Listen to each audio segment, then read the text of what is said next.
China and I we na fe mama kwaba aba Royal Television so Brason said na kwesi da wi adwuma dear friend say wake up Africa mosomfo ya wodame kodua metrase na ofapoku danko ana fe owura Israel Nkroma e ka me ho na ye de dwuma dear bro ofapoku danko executive director the Freedom Mind Movement ana owura Israel Nkroma ana ofe asi hawe ono se coordinator the Freedom Mind Movement brother Ediko e wa ha said da munim no obo ye chidom na ye de dwuma dear bro me ka wo say mobile chidom ye de dwumadi ebre wono na yemie heba clinic eka ho no ne wode yankase bibidro etu nyarwa nyina ase ede ama no nam se nanumbo ewo fom na nduro etatahwenti ano atodin se na yemie chese ne yem eye ntu kwa obetumi abo nti are bia no wode hwe na cha kwa bebo amani ma tumi akonka de ama ozo roofing enso so ka ho bia wose eba na danso body a ene to adwum kra obetwa no yopo wode ama wa wode na de papa ene bo danso nchense wode bo danso de obi aka se ne de edamufo a enti mu amusi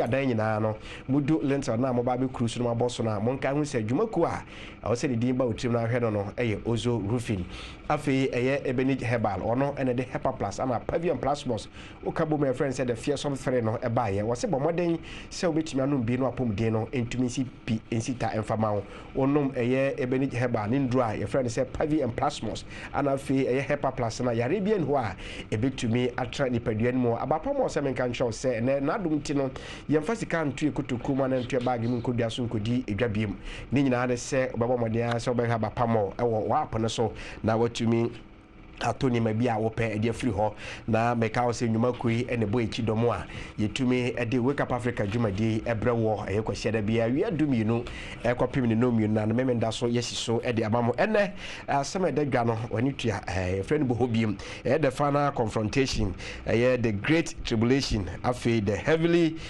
signs and the day of the Lord eno nkomo ana yeba abedi Ofapoku danko atrase asro Israel atrase mo text line no 0240270671 0240270671 over yaw maha yenua apomti sei ehun wache over maba akwaba ya eja ehun we emire bebre aba me ba ye ajem ye se me ba bi ajo enti ano di wi ade be hwemu asem mate over over ma he over ho ye Adam. Okay. Who said ya do for the to sign no? And I cannot I say yabo, yanso yabo, yako ya yaba, yankwe. Ofa. And I say about show the great tribulation no. Ehonsam. The final confrontation, the heavenly signs and the day of the Lord. Majayama.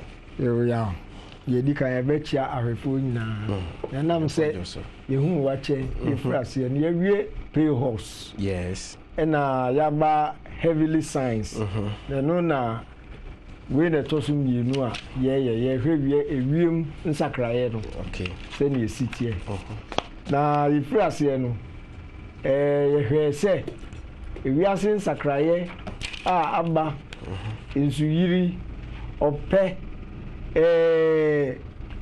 ye friends enema hudu a dani asase ani no okay ene ye hwe na ya na de ahye say climate change ene ye hwe e be ni climate change okay enifa de nsa keka earth systems no ne weather mechanisms no and there are more of weather control enifa na de nsa keka ama ewiase no aye de aye no a ene nsuo be yiri ekira no presi ade be chi na heat aba ni nyina no ene ka afa mintwa no ma menka ya hwefo se dwumadi wetu ahwe ne live o Facebook o call Facebook na wa search for Wake Up Africa GH Wake Up Africa GH me pacho embum Wake Up Africa GH ubenya live e ho ahwe wo do comment so fa ho a ye be kan e de ama ofa nto aso enti wenu na asisi ayi hu video senia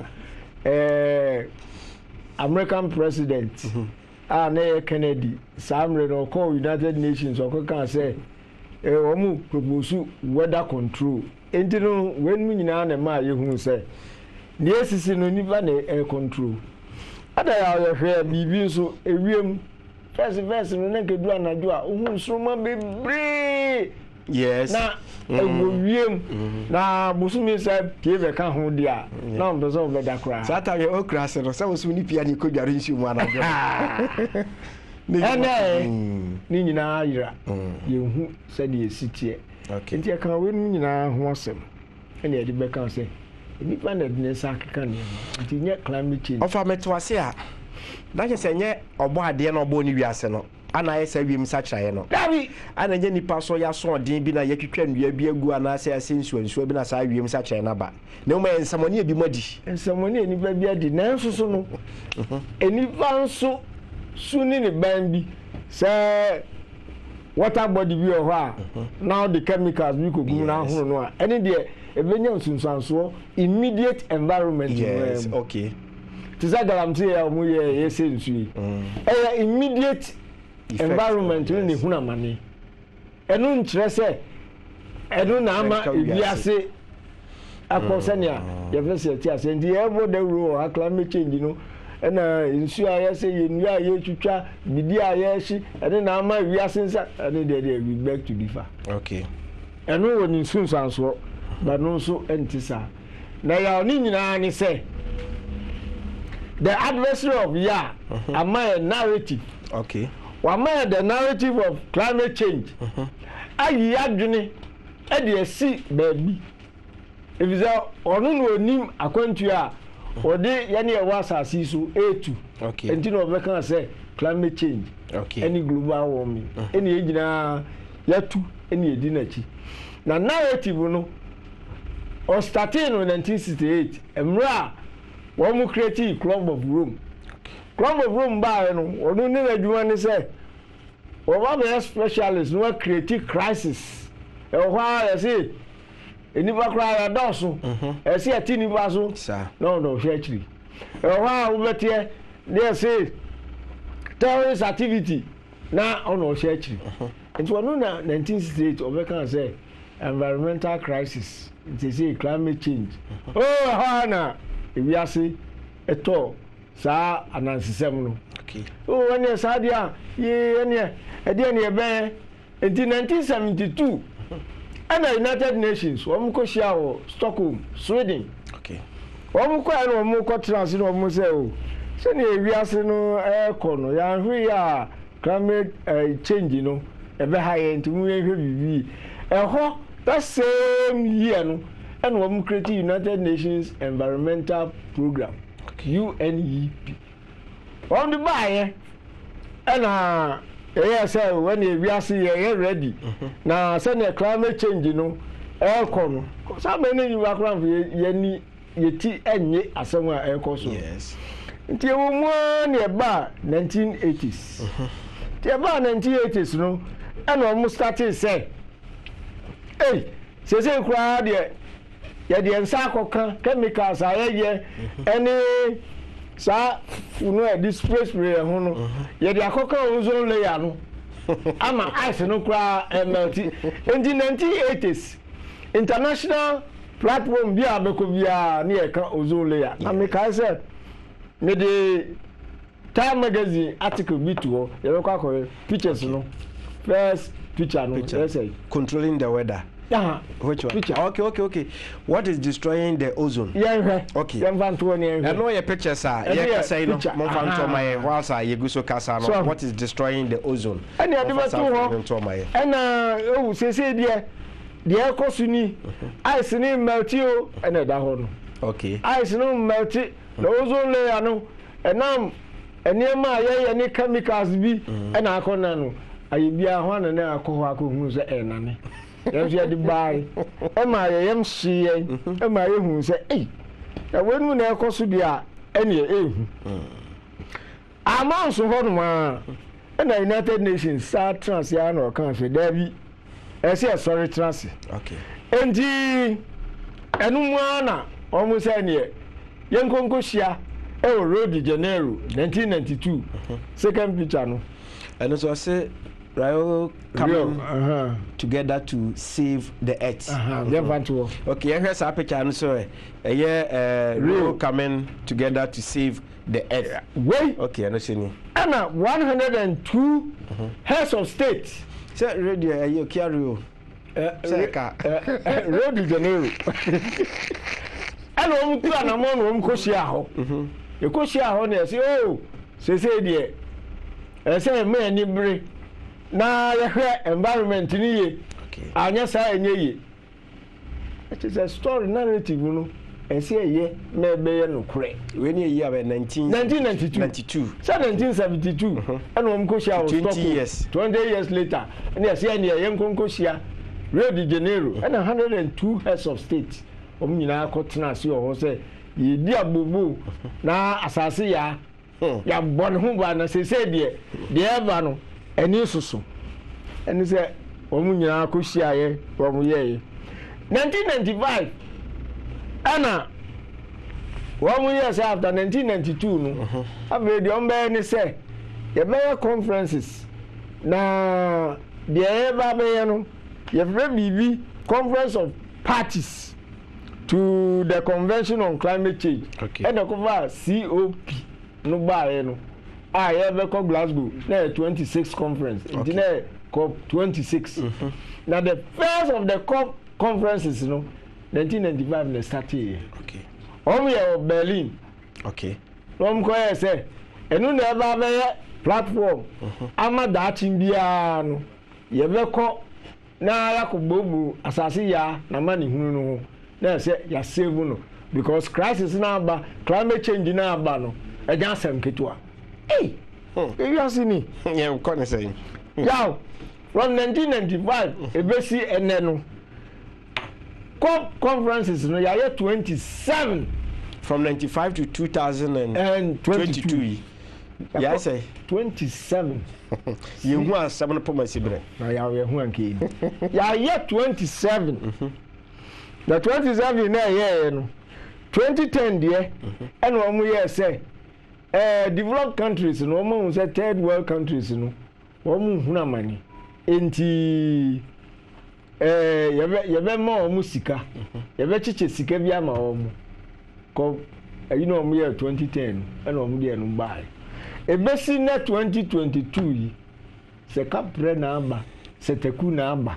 obi anya hu etwam ko Glasgow no and African leaders for the first time omunya kukoduro obi asa enti mukura ediaben and amuni yeye failed promises adenti na muka se mbeboaye na muntimi mboaye. Last time I buy Kwaku can be say Ghana a biographic Ghana you hear $15.5 billion and the baby am implement it. You confess Sika we were here. Sika we are confirm him and the above implement it.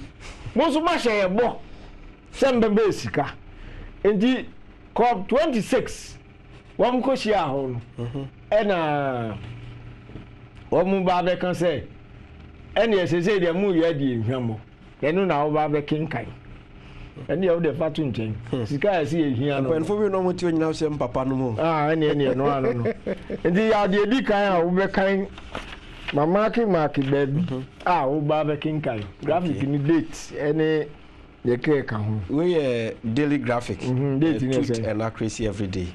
Date in here Wednesday November 3rd 2021 Glasgow Summit on Climate Change. Honor your pledges. President tells worthy nations. President Akufo-Addo mfoini nedaho na ose wealthy nations have been asked to honor their commitment to make available $100 billion annually to assist poor countries fight against climate change. Speaking at the UN Climate Change Conference, that is COP26, in Glasgow, Scotland, yesterday, President Nana Addo Akufo-Addo said honoring the pledge would help less endowed countries chart a path out of the devastating impact of climate change and I quote, "We are naturally very disappointed by the failure of the wealthy nations to honor their commitment of making available $100 billion annually to poor countries to assist us in the fight against climate change, and by the unavailability of technology transfer that will help us find sustainable ways of charting a path out of this essential crisis," he said, unquote. The pledge by rich countries to make available $100 billion annually to help poor nations battle climate change was made at the 2009 Copenhagen Climate Summit of Mede-Asi.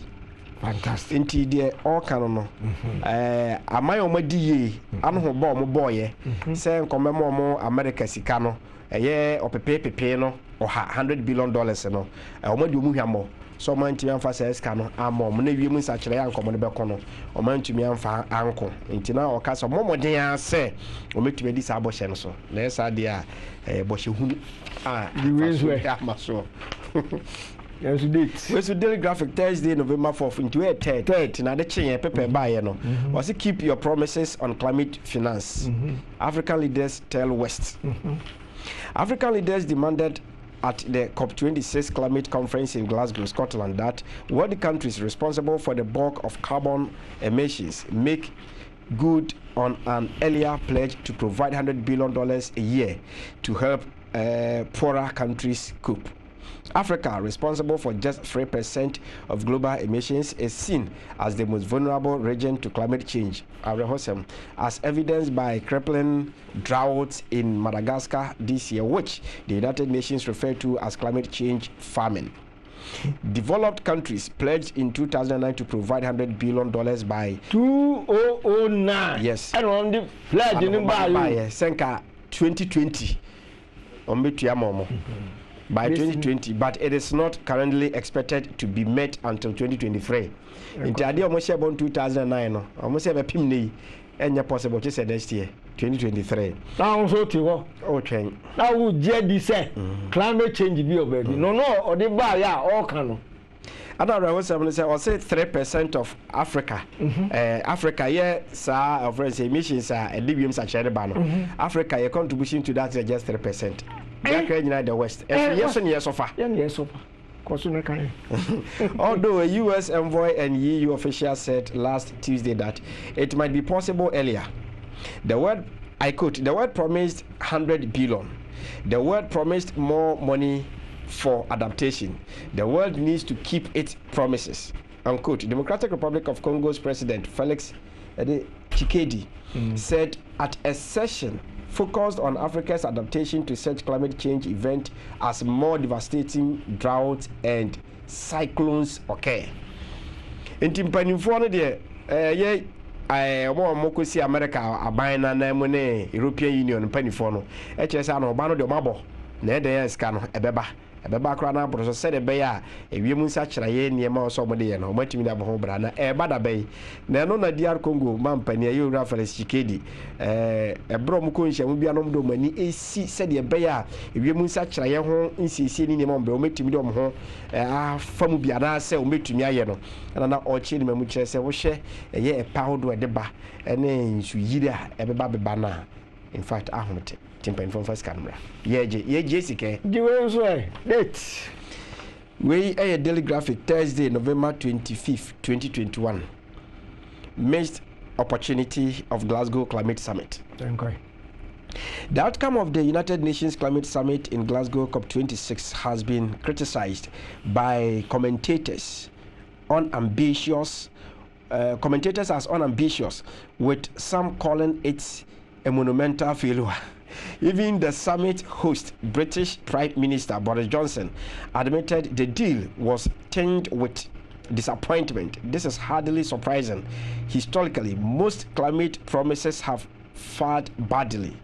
Since climate negotiations started almost 3 decades ago, that is 30 years ago, grand promises have been followed by spectacular letdowns and large emissions increase. me de ba no so asi ho na je se anohoba mpanifo no boni nyina de owura Boris Johnson anu de na oyo panya o hwa ma adwuma de na koso no kra gitrumu se free bra wiem sa kira ye ho nkomodie sha se koso e pace career no anohoba mpanifo abo nyina no ayehwe buada ya fatu na jiwe na mo president shebo kakra no adi so na mo yere tweka abo eskani o de akra no mo shebo mu ndi si ofa we so say global perspective daily graphic okay page 4 no this Saturday November 27 2021